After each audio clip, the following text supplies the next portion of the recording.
again, instead of asking the right questions, like, where is this coming from? What's causing the stress? Instead, we silence the children's pain. We tell parents, we'll medicate it and we'll just relieve the symptoms. For me, that's malpractice. The way we treat ADHD is malpractice. A child goes into fight or flight when they are under stress. It could be psychosocial stressors at home, in the family, it could be at school, it could be with their friends, it could be a learning disability. There's so many things that can cause kids stress. So instead of medicating them, why don't we figure out what's happening to that child deeply that's causing them to go into fight or flight? Isn't that point of view, I've got two questions here. The first is, how do you know that it's stress? And the second is, if it is stress, then the problem, or at least the inconvenient truth that then creates, is that the parent is responsible. Yes, there's the inconvenient truth. For their child's ADHD. Yes, that's the inconvenient truth. It's not so simple. Sometimes it's the families, usually it's the family, particularly with small children. But when children get to school, it could be social. As I said, you can't control whether your children are exposed to social issues or bullying, or there's many things that can cause stress in children. But when they're very little, you are their environment. So the inconvenient truth is that when your child gets an ADHD diagnosis, the first thing you should do is go to a therapist who will do parent guidance with you. Don't rush that child to a psychiatrist to medicate them. You go with your partner or spouse and talk to a parent guidance expert about what could be causing this child to feel such stress. And look at the psychosocial stressors, look at the influences and the dynamics in this child's life that would be causing them to go into a state of stress like this. Give me some examples of the type of stresses, the everyday stresses that we're now exposing children to that are leading to ADHD in your opinion. Well, again, let's start at home. At home, the stresses might be that they were handed over to a daycare center at an early age, which turned that amygdala response on, which turned the stress regulating part of the brain on too early.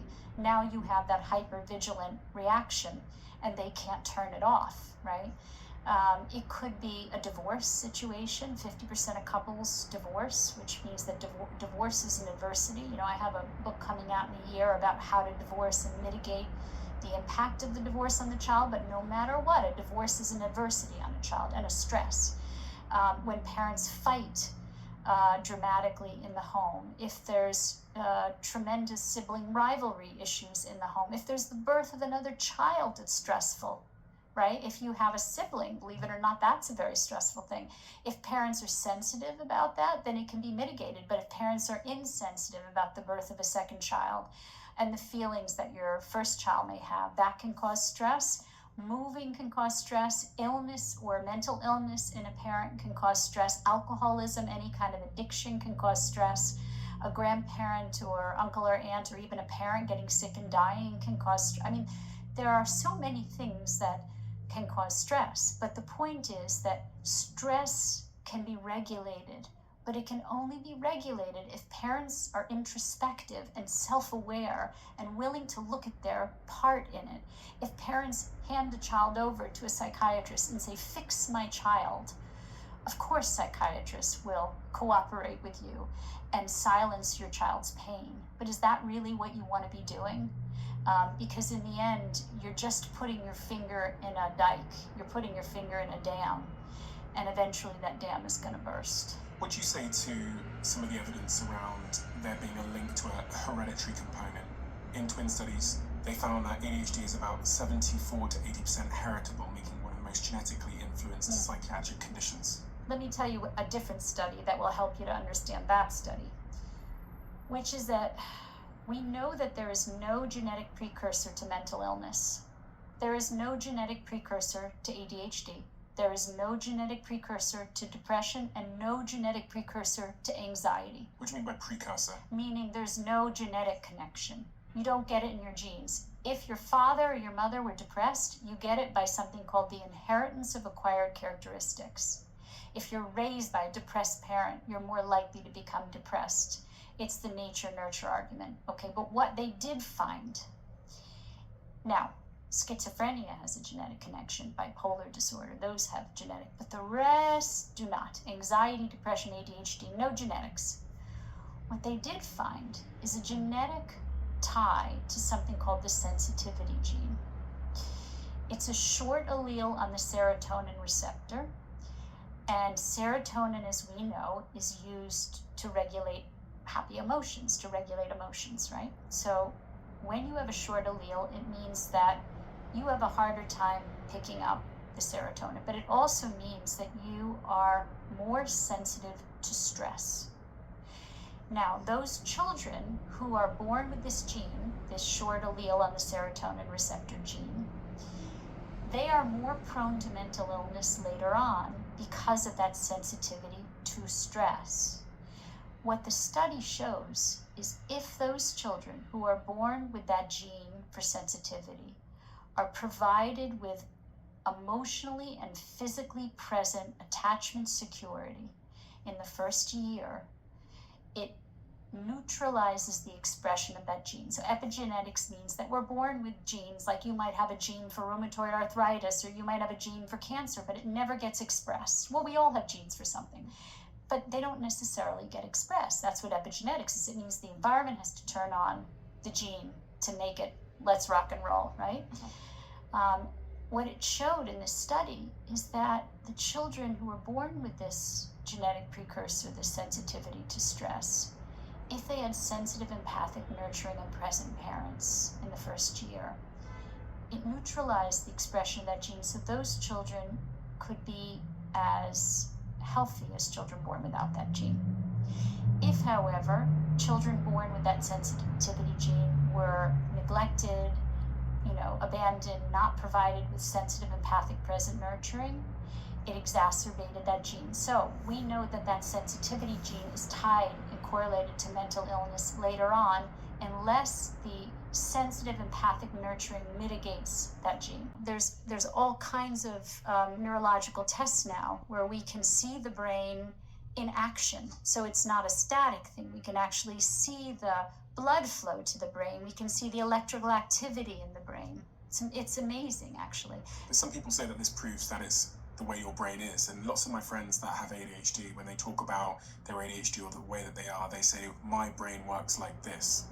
No, it's not correct. Their brain is sensitive to stress. Someone with ADHD is more sensitive to stress. So you could ask them questions like this. You could say, are you a more sensitive person? Are you more sensitive to noise, to smells, to touch when you were a child? Did you not like itchy things? Did you cry more? Were you more sensitive when your parents would go out for the night? Were you more sensitive when your mom would go to work? Or were you more sensitive when you were left at nursery school? And they're probably going to say yes. But if they say no and they still have an ADHD diagnosis? I would almost guarantee they wouldn't say no, because people with ADHD are people who are sensitive.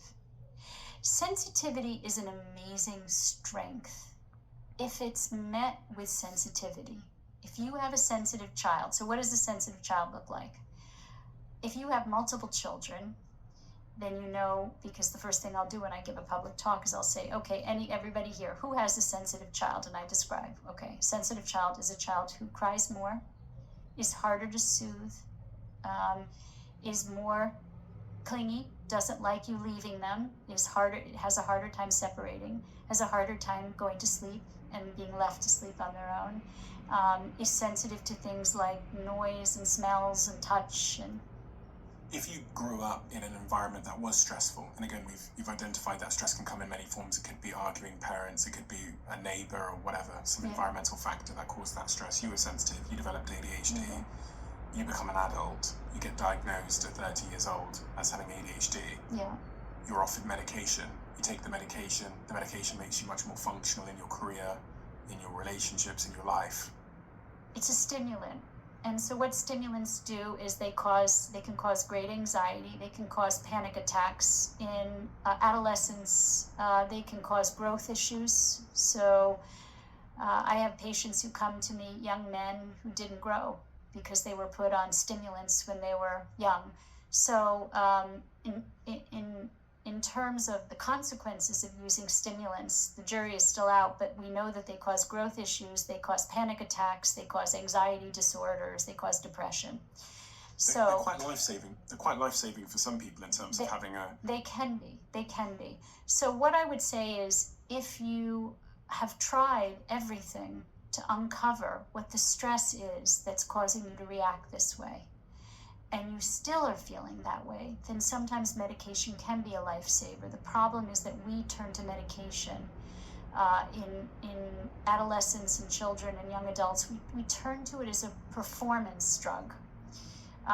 Because there's so much stress in modern life, and there's such a need for people to perform and be successful in their careers and in school and get good grades. There's so much pressure on kids. So, you know, I'm 60 and we didn't have this kind of pressure growing up. And so the generations that follow have so much pressure. That pressure makes children literally go off the rails. So ADHD is a bucket. It's a bucket which you throw people in who have anxiety that has never been treated. And there's different ways of thinking about treatment too. So we are a society that likes superficial quick fixes. We like drugs, we like CBT therapy. The truth is that this is not a quick fix. Figuring out relationally, dynamically, what happened to you as a child, what your losses were, what your traumas were, what caused you to feel so anxious, what's caused you to go into fight or flight, is hard work. It requires frustration, it requires commitment, it requires going to someone who can think very deeply with you. You know, I want to define what anxiety is, because I think it's really important. Because we rarely define depression and anxiety. Depression is preoccupation with past losses. Anxiety is preoccupation with future losses that may never occur. What do they have in common? It's all about losses. All about loss. I said that you can't control everything that happens to your child. Divorces do happen, and adversities happen to children. Health issues happen to children. What you can control is you can control the first 3 years and be as present as possible for your child. So if my kid starts screaming in a supermarket, one of the prevailing pieces of advice says just walk off, or start screaming yourself as the parent to show them. Am I supposed to just ignore my child when it's screaming and throwing a tantrum? Am I meant to drop what I'm doing and go and cater to them? What am I meant to do in these situations? You're going to have me on speed dial. The deal is, you don't yell at your children. An emotionally regulated parent, a healthy parent, produces a healthy child. So what is a healthy parent? A healthy parent is a parent who feels good about themselves, who has authentically good self-esteem, not grandiosity, but really feels good about themselves, knows their strengths and limitations, and overall as a whole person feels good about themselves. They have the capacity to regulate their emotions, to keep their emotions from going too high and too low. Remember sailing in the Caribbean, meaning they can stay calm in a storm. Is sensitive and empathic as a nurturer. These are signs of health in a parent.